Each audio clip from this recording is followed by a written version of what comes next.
Так, вчера мне исполнилось 20 лет. Собственно, отметил я его в процессе сборов. Я все то же самое. Также тренировался, сходил на завтрак, сходил на обед, отдохнул, сходил на вечернюю тренировку. Вот. Я считаю, что это настоящий день рождения настоящего хорошего спортсмена. То есть я его отметил очень активно. Около 11 лет тренируюсь, и я к этому пришел, и дана такая возможность сдать на этот первый дан, получить его с гордостью и идти дальше к новым вершинам. Помогут ли мне испытания на первом дане против сушиста? Чтобы дойти до первого дана, нужно сдать 10 экзаменов. Вот. И эти 10 экзаменов я сдавал в течение 10 лет. Вот. И я считаю, что это очень хорошая подготовка, и она мне, естественно, поможет. Мои товарищи, они очень хорошо относятся к тому, что я выступаю в такой организации, как Top Dog. Они очень меня поддерживают, болеют. Очень много людей, на самом деле, не только товарищи по клубу. Мои родители, моя родная станица Кривянская. Основную силу я получаю от своей семьи и огромную поддержку, за что я ей очень благодарен. Собственно, почему именно сушист? Потому что изначально, когда я пришел и когда начал, в принципе, увлекаться топ-догом, вот, я увидел, что есть такой человек, как Алексей Мешков, который занимался в прошлом киокушином. Вот, и он мне очень интересен, так как я сам являюсь каратистом. И я считаю, что два каратиста покажут настоящий истинный дух шинкёкушиновца. По поводу его поведения на пресс-конференции, естественно, каждый боец хочет заниматься трэш-токингом. Я особо не обращаю внимания на это. Я действую по принципу горячего сердца и холодного разума. Моя цель, это, естественно, предстоящая цель, это 29-го победить сушиста и выйти в финальный турнир, 5-й турнир Top Dog, выиграть чемпионский бой и идти дальше. Имин на данный момент находится очень в хорошей физической форме. Хочу сказать, что он готов на 100%.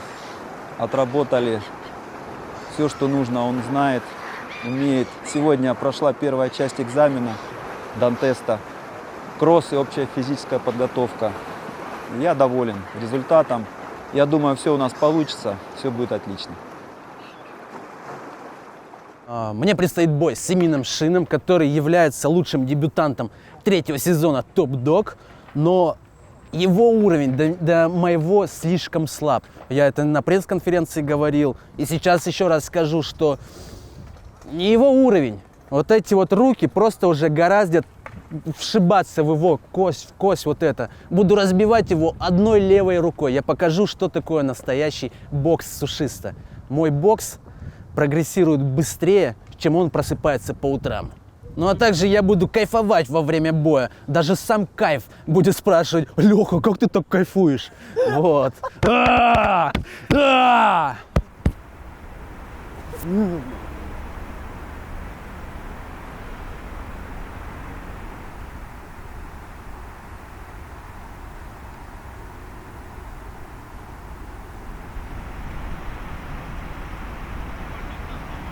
Я считаю, я ничего не показал ни на первом, ни на втором турнире. Я абсолютно ничего не показал, потому что выходил. Ну, на первом абсолютно... соперник еще был. Ну, на да. втором, мне кажется, довольно Нет, я кроме контратаки по факту ничего не показал. Я вышел расхлябанный, растренированный. Я проигрывал весь бой. Когда я посмотрел его со стороны, я понял, что я проигрывал весь бой. Так и было. Но я выиграл его. Да, в любом это случае. Но я ничего не показал. Я готов показать в среду. И потом еще с Сазоновым готов показать. То есть сейчас нам ожидать увидеть нового Шохбулата. Да, я в форме, я готов показать. Будет показана техника. Да. Какой в целом план на бой? Вырубить. План вырубить, прессинговать, дергать, Давление. вырубить, показать разницу в классе между мной и им. Со скольки лет ты начал заниматься спортом? Ну, Каким? серьезно, наверное, лет с 18. Я так занимался, борьбой в детстве, ММА, С выступать. детства это во сколько? С 13, 14, Тебя кто-то 15. привел в секцию? Ну, я не питал никакой любви вообще к единоборствам. Я ходил так вообще на отвали. Я всегда недисциплинированно относился к своей подготовке, всегда расхлябанно тренировался, я выигрывал турниры. И по молодежи, и по взрослым я выигрывал турниры. Мне все говорят, что у меня это хорошо получается, если я буду с головой подходить. Ну и как ты оцениваешь вообще, в принципе, своего соперника Макса Федорова? Если говорить как есть, он хороший соперник, он крепкий, крупный парень, он умеет боксировать, поэтому я готовился к нему, я пересматривал его бои. Я считаю, он достаточно крепкий соперник, но я думаю, я пройду его. Понятно. Какие ты видишь слабые стороны у Макса ВДВ? Слабые стороны, во-первых, он очень низко держит руки, я это покажу. Он не горит желанием даже драться со мной. Я это видел по его глазам, по его поведению, он меня не победит. В момент face-to-face ты имеешь? Нет, до face-to-face. В момент face-to-face, знаешь, под камерами все ведут себя как-то кучеряво, а за камерами они... Вот когда камер нету, все такие, какие они есть, понимаешь? У тебя есть какое-то лично негативное отношение? Нет, к Максу нет, да и к Сазону в целом нет. Они думают, что то, что они говорят перед камерами, я это все схаваю и спущу на шоу. Нет, за слова отвечать придется. Я готов за свои слова отвечать. Готовы ли они, не знаю, вряд ли. Вот ты дерешься в топ-доге. Какие ты ставишь вообще цели? Типа для чего ты это делаешь? Не имея борьбы, я не могу бороться просто из-за травмы, я не могу бить ногами, что мне делать в ММА? Пока что. На ближайший год топ-дог это, лучший вариант, это достаточно медийная площадка, она быстро раскручивается, достаточно хардкорная, мне нравится, в общем. И какие ты ставишь цели в топ-доге конкретно? Как минимум чемпионом быть. Печаточку? Печаточку. Я же сказал, забронирую. Да, я понял. В принципе, хорошая цель.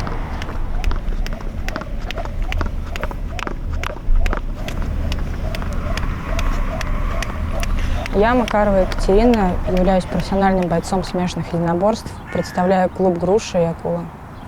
Я дерусь, потому что я боец, это моя жизнь, мой выбор, и без этого выбора я бы не стала тем, кем являюсь сейчас. Это мой путь. Победа должна быть за мной, потому что я считаю, что я ее заслужила. Тренировки проходят в усиленном режиме, на улице, в залах, с разными спарринг-партнерами. Но, впрочем, подготовка серьезная, как и перед любым боем. Почему топ-дог? Потому что это новый экстремальный формат, и такого опыта у меня еще не было. Мне интересно попробовать эту новую сферу для себя после смешанных единоборств. От ближайшего боя я жду своей победы и какого-то нового, несравнимого шквала эмоций. И опыта, естественно.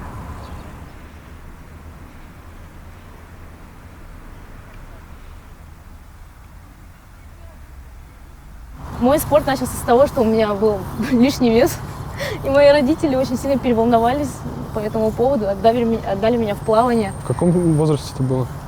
2 класс, скорее всего, это было лет 8. Все, я начала заниматься плаванием, получается, доплавала лет до 17.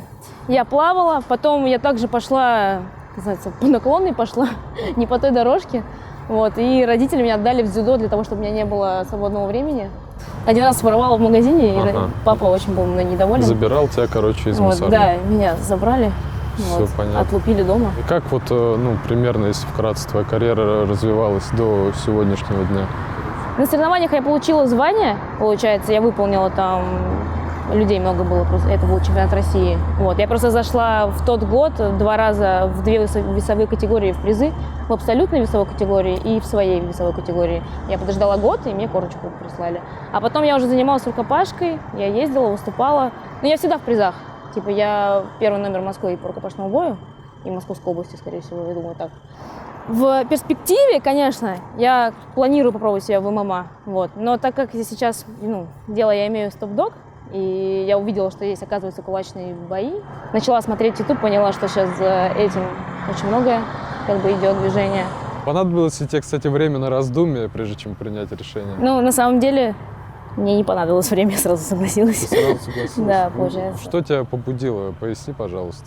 На самом деле девочек не жестких даже девчонок вообще много, и они также могут драться на уровне, на самом деле, с мальчиками. Не надо думать о том, что девочка, я сейчас один раз... Девушки быстрее учатся, на самом деле. Девочки быстрее учатся, во-вторых, на самом деле, очень много смелых девчонок. Типа это кажется, как будто бы девочки сейчас не занимаются спортом, девочки занимаются спортом. Соперницу не изучала, я ее знать не знаю.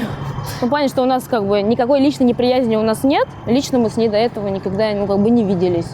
По поводу подготовки к бою, вносились ли какие-то коррективы с учетом того, что голые кулаки? Это, получается, мой первый бой, как профессиональный первый бой. Вот. У меня до этого никогда никаких подготовок не было. Вот. Даже когда мы готовились на любительские соревнования, никакой подготовки, я скажу, у меня никогда в жизни вообще не было. Топ-дог меня очень сильно заинтересовало, я бы хотела просто, я перед боем, понятное дело, не надо ничего говорить, вот, но я бы хотела дальше драться. Я уже смотрю загодя, чтобы еще провести пару боев, скорее всего. Это будет, не единичный случай.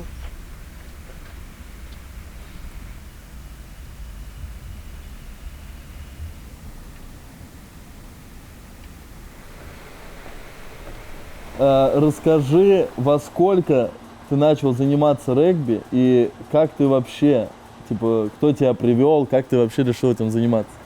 Ребят, это школьное время. Всем известно, что если ты хочешь достичь успеха в спорте, какой-то цели такой, так сказать, космической, то надо с детства заниматься, с детства ебашь, все об этом говорят. А ты думаешь, что, допустим, если ты пришел в топ-дог, в единоборство уже в зрелом возрасте, то ты не сможешь разве достичь какой-то цели? Вот в этом и суть, то, что все говорят, все детство я слышал только эти советы, все эти слова, все эти, так сказать, предположения. А спортом начал заниматься с 13 лет, со школы. Всем известно, что какой спортсмен себя выйдет в 13 лет, тем более профессиональный. И вот спустя пару лет до окончания школы я играю уже 3 года за профессиональный клуб, но меня подводят травмы, которые мне не позволяют выстрелить. Но это все вопрос времени, я считаю. А в профессиональный клуб ты как попал? Результатами, то, что выносили ребят с поля после меня. Потихонечку, помаленечку, скорость, сила, ребят, ловкость, ведение поля, поддержка ребят, эмоциональный настрой, физическое состояние. Вот не кажется ли тебе ощущения, похожие в момент игры, что они примерно такие же, как когда ты дерешься? Конечно, есть, бляха-муха, на поле провел 100 матчей и подрался более 100 раз, но мне симпатизирует больше поле, скажу тебе так. Это один и тот же результат, но эмоции больше меня вызывает поле, командная игра, командные достижения. То, что мы можем сделать все вместе, а не поодиночку. Это очень сильная одиночка, я больше склонен, чтобы достигать цели в команде. Потому что я верю, что я могу тоже как-то, вот так вот. В целом, ты большую часть тренировок проводишь в манеже по физухе, тренируешься с основным составом. По ударке ты как тренируешься? Вот когда ты сказал, мне сразу начал суетиться, что как, да как. И меня ребята потянули в Львиное сердце на Павелецкой. Это нормальный зал. Вот, я хочу сказать, все достойно хочу, Мне ребята там так автографы оставляют. И как там проходила подготовка? Как в смысле проходила? Она до сих пор проходит, я готовлюсь ежедневно, у меня стабильно 2 тренировки в день. С какого? Месяц ты уже занимаешься? Да, максимально месяц строго готовлюсь прям. Я думал, что у тебя травма, что пока ее ты не залечишь, ты драться не будешь. И ты в итоге сам написал, что ты бы хотел выйти со стероидом. И мы сделали тебе такой бой. Он его принял. Почему ты решил выбрать именно астероида? Астероид, он парень вроде хайповый, его просматривают, его вроде как любит определенное число фанатов, число людей, у него есть своя такая мини-фан-база, которую я хочу покорить. Я считаю, что он выше меня на ступенечку. Ты решил подраться с астероидом, чтобы перетянуть у него аудиторию? Конечно. Это первым делом, фанаты. Первым делом, я хочу сделать шоу. Первое дело, я дерусь не то, что ради, драки, покайфануть. Не знаю, я столько надрался реально, я уже, все передрался, все перепробовал, ребята. У меня уже, этого кайфа нет, я хочу, или что-то дарить людям, эмоции какие-то, или забирать, опять же, награду, приз, бонус, что-то получать взамен. А просто драться, клоунаду устраивать, кому это сейчас интересно? Не знаю, мне это давно уже нет сути в этом. Я думаю, что на тебя повлияло, когда ты не дрался в 3-м сезоне, что было очень много комментариев, где Сазон.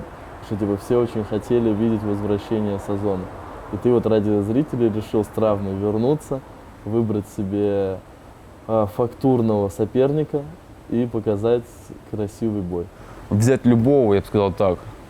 Я не вижу его угрозы. Он, блин, для меня обычный парень, обычный типа боец, как человек. Ну, того, которого нужно съесть для меня. Просто любого нахуй. И ты мне дал того, кто, ну, так сказать, был свободен у тебя в арсенале. А у нас будет такая тема новая, с тобой внедренная, что ты говоришь, я назову раунд, и если я угадаю, в каком раунде я его уроню, то будет дополнительный бонус по бабкам.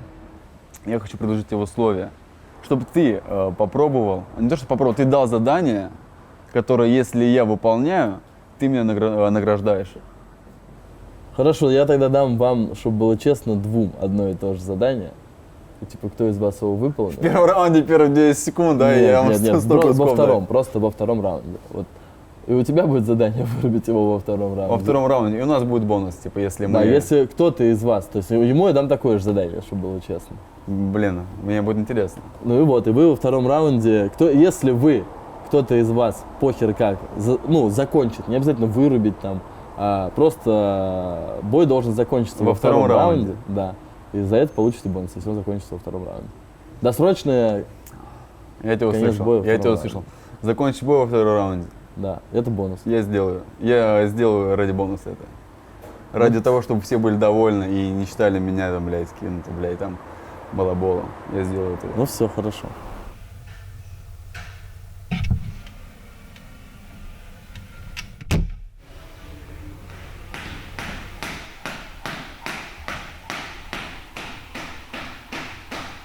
Мы находимся в Московской области, в Люберецком районе, в поселке Октябрьский. Живу я тут уже 1,5 года. Работаю тут в местном клубе.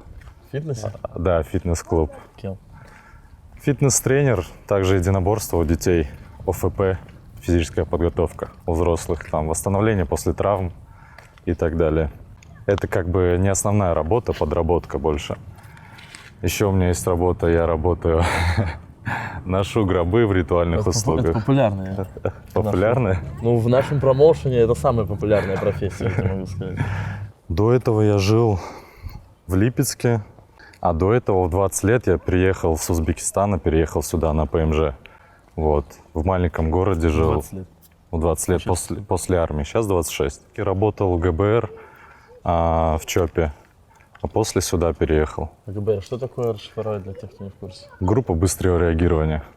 Готовился, я начал готовиться, вот когда только узнал дату поединка, то есть и сразу начал подготовку, это примерно 3 недели назад. Готовился тут у себя в клубе, также бегал в лесу, у нас тут недалеко карьер. После предыдущего боя я сначала месяц в гипсе ходил, то есть, да, вот. Рука сломана. Вроде 1,5 недели, ты так что сказал. Ну, в месяц я должен был ходить в гипсе, да, но ходил 1,5 недели. После этого я просто... Ну, покажи последствия свои. Вот. У меня такая же есть. Ну, короче, рука срослась не очень. Да, это я в предыдущем поединке, в конце первого раунда сломал руку. Вот, и дрался потом вплоть до конца уже со сломанной рукой. Я не люблю командную такую работу. Мне больше я как бы в своей голове, все проматываю в своей голове. Мне нравится то, что я делаю, как бы не нравится, когда мной командуют. Разного рода могут попадаться соперники, и когда ты работаешь в командной работе, ты потом будешь в бою быстрее приспосабливаться к каким-то особенностям противника. Да, я это полностью понимаю, но пока что я еще не нашел такого зала, где мне было бы комфортно добираться, например, после работы. Просто тут я после работы приезжаю и сразу иду на тренировку, а тут мне приходится ездить до Москвы и так далее. Это очень много времени бы занимало. Плюс, когда ты приезжаешь куда-то в зал, там чаще всего есть график тренировок. Вот. И я чаще всего не попадаю под этот график. Но несмотря на все это, ты считаешь, что этой твоей собственной подготовки тебе будет достаточно более чем? Я уверен в этом абсолютно. Мне будет этого достаточно. Я в этот раз и готовился очень серьезно, скажем так, да.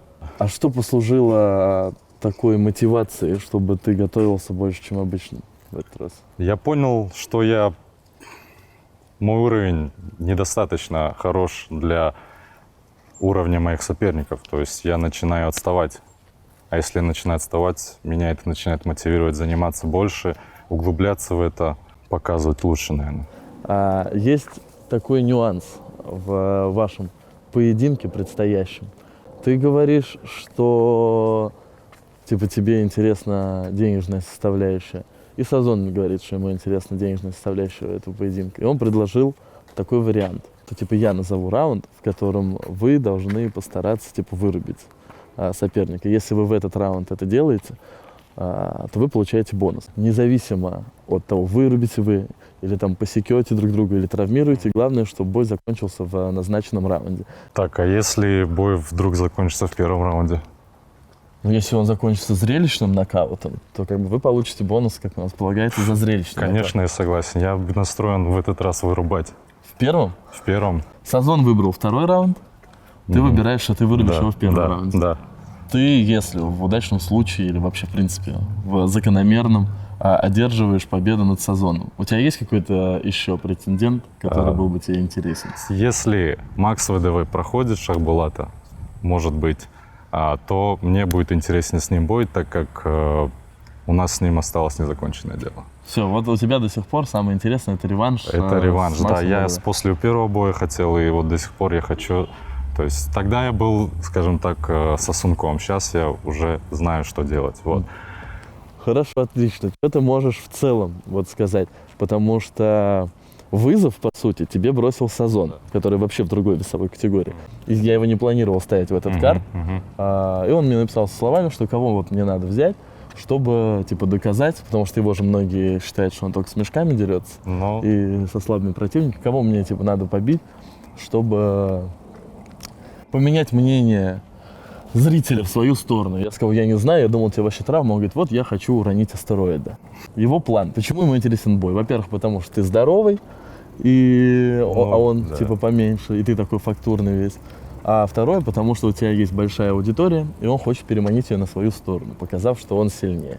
Что ты думаешь по этому поводу? Так, по поводу аудитории. По-любому он не заберет ее, потому что у нас с ним разная аудитория. Учитывая то, что какой он человек, много разговаривает, я не люблю таких людей. Те, кто много разговаривает, быстро сливаются потом. Вот. Как человек он мне абсолютно не интересен. Я готов забрать его душу в этом поединке. Да, и бонус.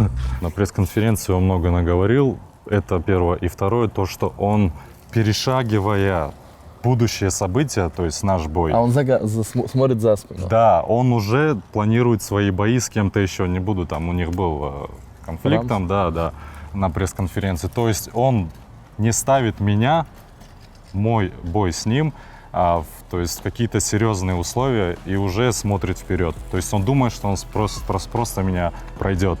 Мне не важно, что он там говорит, то есть кем он меня называет или как он говорит, что он вырубит, что он не считает меня серьезным соперником, вот это меня напрягает жестко. То есть, я готов только вот ради этого с ним зарубиться.